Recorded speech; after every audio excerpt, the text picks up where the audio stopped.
Welcome to Where There's Wheels. There's a play. I'm Ian, your mid-complexity casual gamer. I'm Stacey, I'm your non-gamer gamer. And we are here today with another initial impressions of a game coming to Kickstarter at the end of April, and that is Sauros, coming to us from Tangerine Games, designed by Cole Smith. It plays 2 to 5 players in 30 to 60 minutes. What we have is a prototype copy, so we don't have any background story for it or anything. So we're going to jump right into our initial impressions.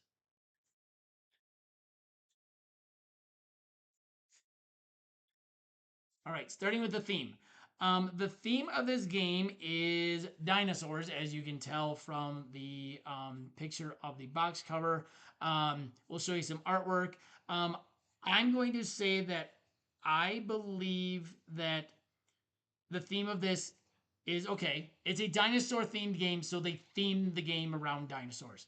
I do believe that as far as how the gameplay matches with the theme, I do think that they could have chosen any animal personally. So I think the theme of this is really cool. I think dinosaurs really cool, but this game could have no theme, and I think the game itself would be just fine. So I think while the theme is really cool and I love dinosaurs, I don't know if it's a theme that it could be any theme, in my personal opinion.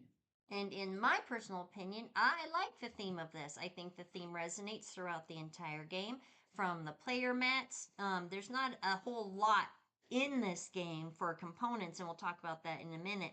But from the player mats to the tiles, everything is dinosaur themed. So you have that whole thing like on I'm just gonna call it a domino for right now. You've got dinosaur, you've got different components about a dinosaur on those, so everything has dinosaur parts, pieces, etc. throughout the game. Right. And I'll agree with that. I'll agree that with the theme they chose, they did a really good job of making everything around that theme. I'm really hoping there's some sort of backstory added into the final copy and stuff, so that it kind of gives the dinosaur theme more reason for it to be a dinosaur theme and not some other animal. So I'm really interested to see where they do go with that, though. So Really good. components of the game. There's not a whole lot right now. You've got some really chunky, as Stacey called, dominoes. These really chunky tiles. I really like these. These are acrylic, I guess that you would I think they're call acrylic. these. I think they're acrylic. But they're thick. They have the fronts have the strength up here in the corner. The number is the strength of that piece. The scoring component of what part of a dinosaur it is over here, and then the dino type is right here, and it also coordinates with the color. So all the dino types are one color throughout the game. So that and then you also have these little helper cards that will help you get through the game to remember, because there are kind of a lot of things to remember of what matches with what can't be by what, etc. on your pad. And then you've got your scoring pieces as well so that you can keep score. And then you have these neoprene mats that each one has a different dinosaur theme on the mat. These are fantastic mats, if you ask me, especially for a prototype. Prototype game. All the edges are very nicely stitched all the way around. Yeah. The backs are nice neoprene so that they won't slide on your table, but yet they're thick enough to be able to pick up off of your table when you're ready to pick up the game and pack it away for the night. For a prototype, these components are amazing. Like, I can't wait to see. Like, I don't think they have to do really anything with the components. We'll talk about artwork a little bit here in a little bit and stuff and some different things. But yeah. I mean, the components in this are just amazing. Yeah, the scoring cards are, they're scoring card or not scoring cards. They're player aid cards. Player aid cards. Are good. So that's basically all of the components in the game. All right, let's get down to the table. So we can talk about the artwork. So here's the artwork right here. This is the artwork. It is on these player mats. Yeah, it's pretty nice. They're gorgeous. Oops, I'm up. Gotta go up, Stacey.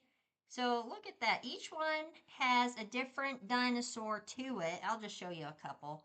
But it's amazing. It's absolutely beautiful. I don't know if they look like, how they actually looked because I wasn't alive back then to see them walking around. But I'm sure they're pretty darn close. I mean, they're great depictions of the different dinosaurs. Um, you're gonna see there's some little squares on them. We'll talk about those during gameplay. But yeah, the artwork itself, just I mean, this is the artwork. Really, this is the artwork, and it is absolutely stunning. And then Yeah, the artwork there with the little etched in, and these are etched in, so you can't they're really not see. stickers that are gonna peel off. No, these are really nice. So you got kind of two components of artwork here. Yeah. So, yeah. So I like those.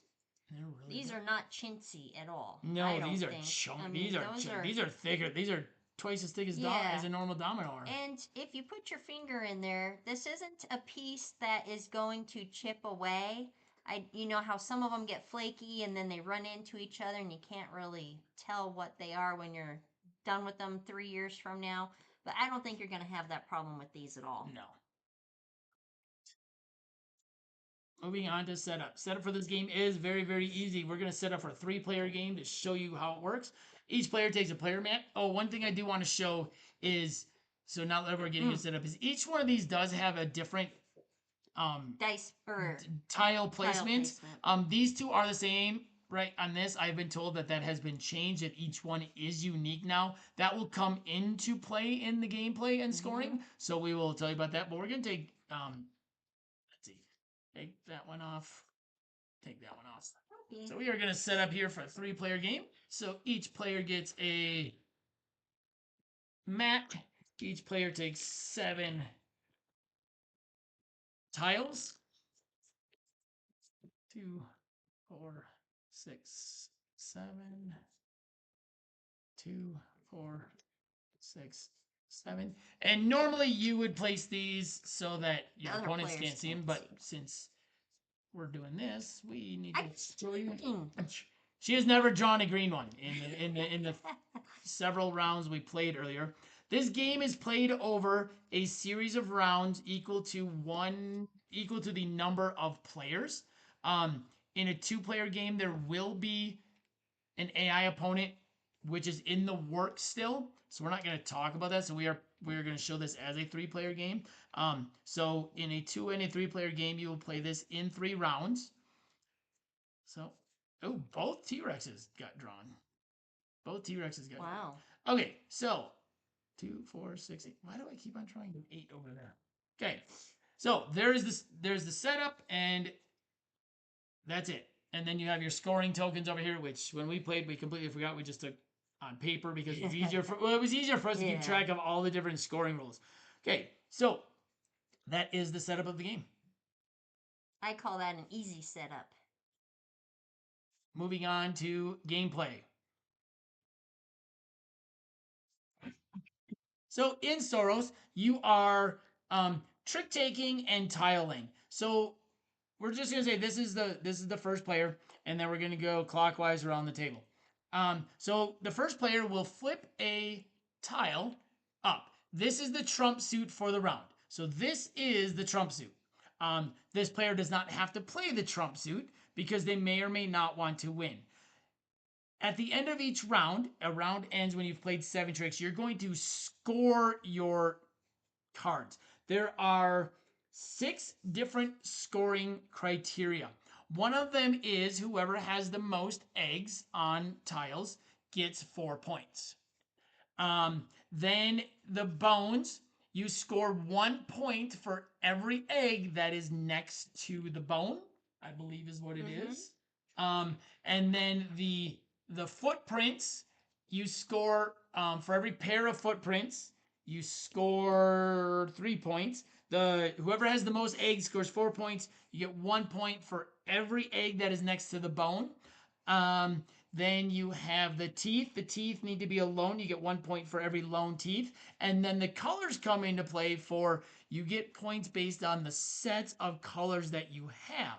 So if you had 2 dinosaurs next to each other that were the same color, you'd get 1 point. 3 dinosaurs is 3 points. 4 dinosaurs is 5 points. And if every dinosaur after 4, you get an extra point. So as we play a couple of hands here real quick to show you how to play this, we're not going to play a full round. Keep that in mind as to what we're doing. So this is the trump suit. This is the lead player. He's only got a 5. Obviously, he doesn't know what anybody else has. The numbers go 0 to 9. 0 does beat 9 if 0 and 9 are both in play.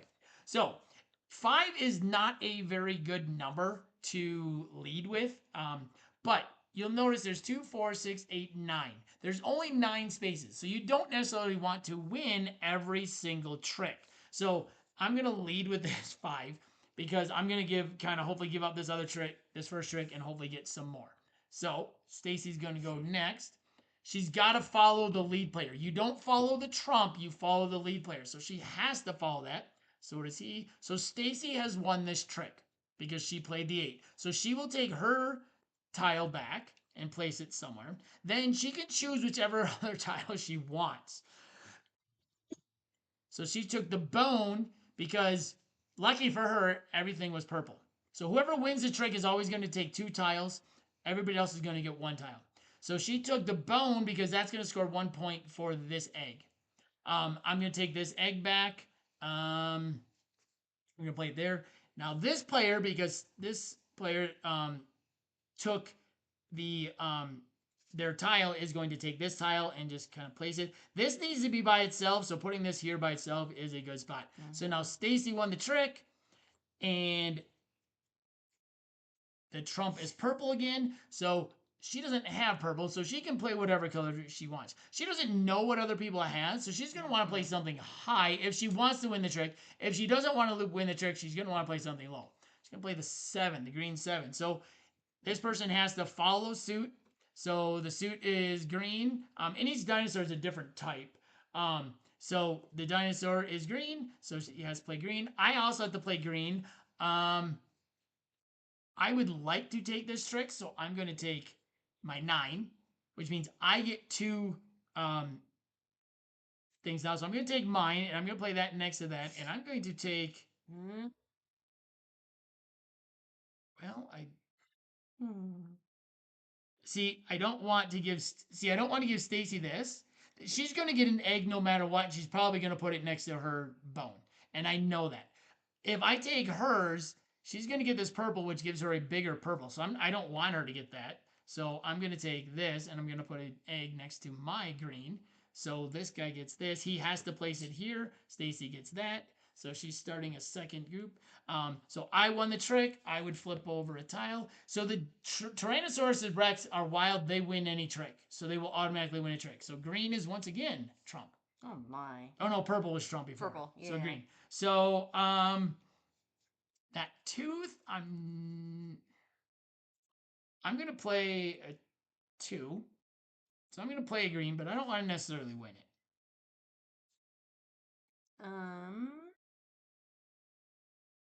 I'm gonna play... Now you'd be smart to play the 8. Yeah, that's what I was going for. I'll play the 8. So she played the 8 because if she wins this, and she knows the 9 is already gone. Mm-hmm. So this is going to win. So she is going to get 2 footprints, which are going to be next to each other. Now this person down here can do whatever they want. They can be chaos because they have a white... Let me slide this up. They've got a Tyrannosaurus Rex. So this is going to win anything. The greens don't necessarily do anything, and this doesn't score anything. So this person is going to just kind of throw off here. They're going to throw a low one away. Stacey wins the trick. I'm going to take mine. You're going to take that. She's obviously going to take mine. Take the... Oops, where's the other paw? Which means I have to take this. So I take the 2 paws because if you have them as a set, they score more. If you have more than 2 in a set, then they don't score, right? Or they don't score more. Or groups more than 2 footprints are worth 0 points. Okay, so you need to get 2 footprints. So you need to have 2 together in order to score. So now this, I have to take this because this is mine. So this one, we're just going to put this here. Now, this bone scores next to eggs. It's already scoring 2. I'm going to keep it here, even though I would like to get another egg there. because of the fact that this now gives me 3 greens. Okay. And you would continue until all 7 tricks are played. You would go until all 7 tricks are played. Keep on doing that. Whoever leads a trick flips one over. That's the trump suit. They lead whatever they want. You have to follow whoever leads. The T-Rexes are the wild, and they automatically win the trick. And we talked about the scoring already. So the bones, once again, the bones score 1 point for every egg they're next to. Whoever has the most eggs on their mat uh, gets 4 points.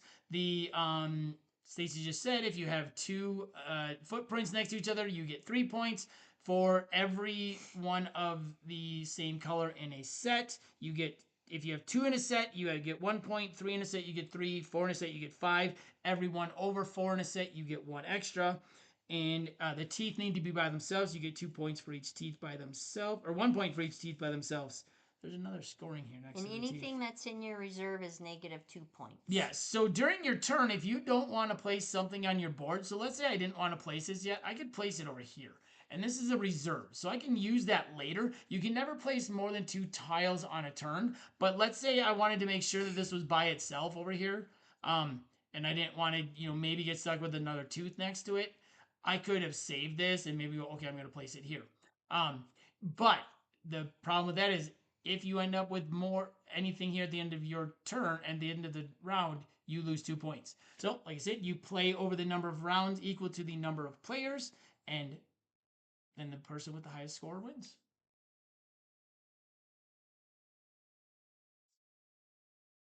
All right, and we're back full screen for replayability. I do want to say one thing. We just realized I forgot to say something in the gameplay, and that is that at the end of each round, you will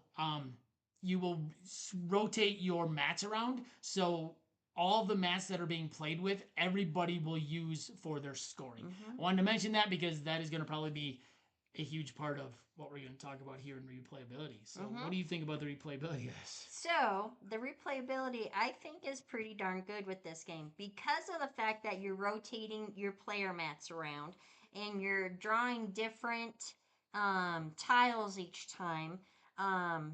Each time you play it, it's going to be a different game.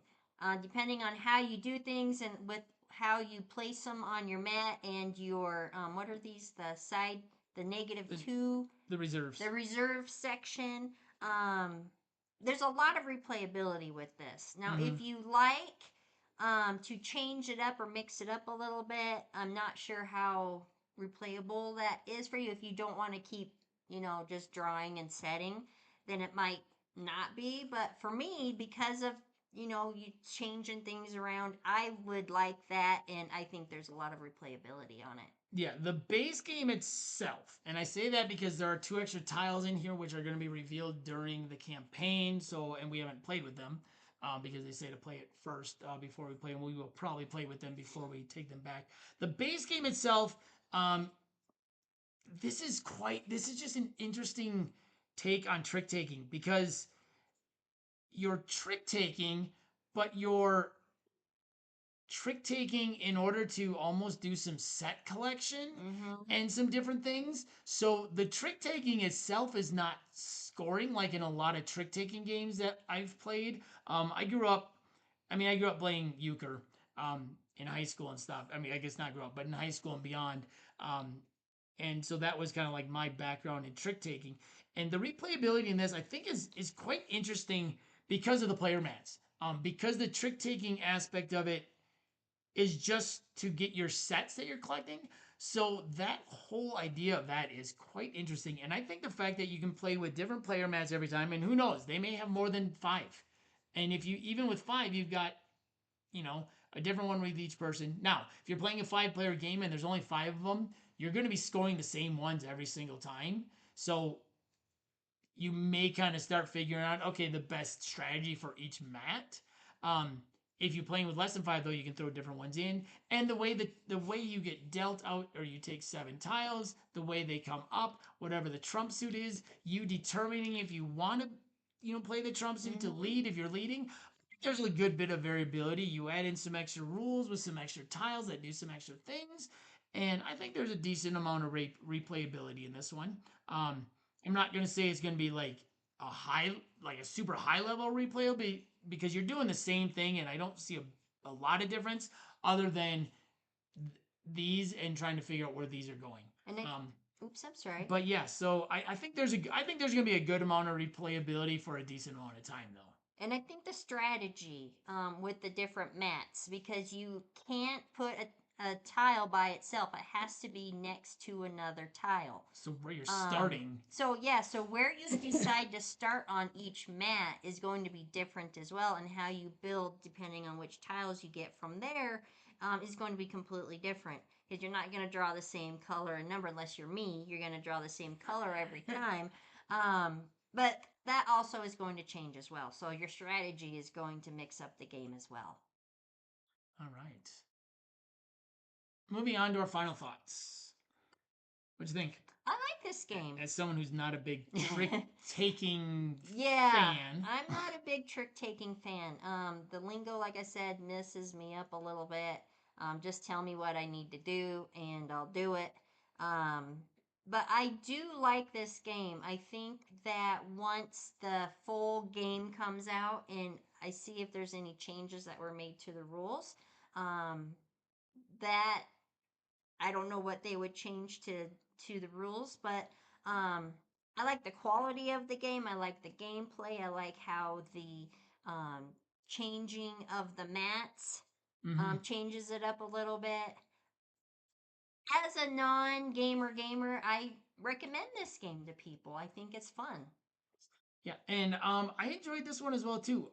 Like I said, I do like trick taking games. There's a couple that I've played that I really enjoy. This just goes beyond trick taking. Like the trick taking of this is almost minimal because you're not winning based on the tricks you win alone, and the fact that there's 7 tricks in a round, you only have 9 spaces on your mats to place things, so you have to purposely lose tricks so that you don't end up with a whole bunch of stuff in the reserve. The first game we played, I had 4 tiles in my reserve because I kept on winning all the tricks. And I was like, oh, we got towards the end. I'm like, that was not smart. I don't have any place to put these. So you have to kind of this push and pull of, okay, when do I win a trick? Because you also want to make sure that you cover all 9 spaces.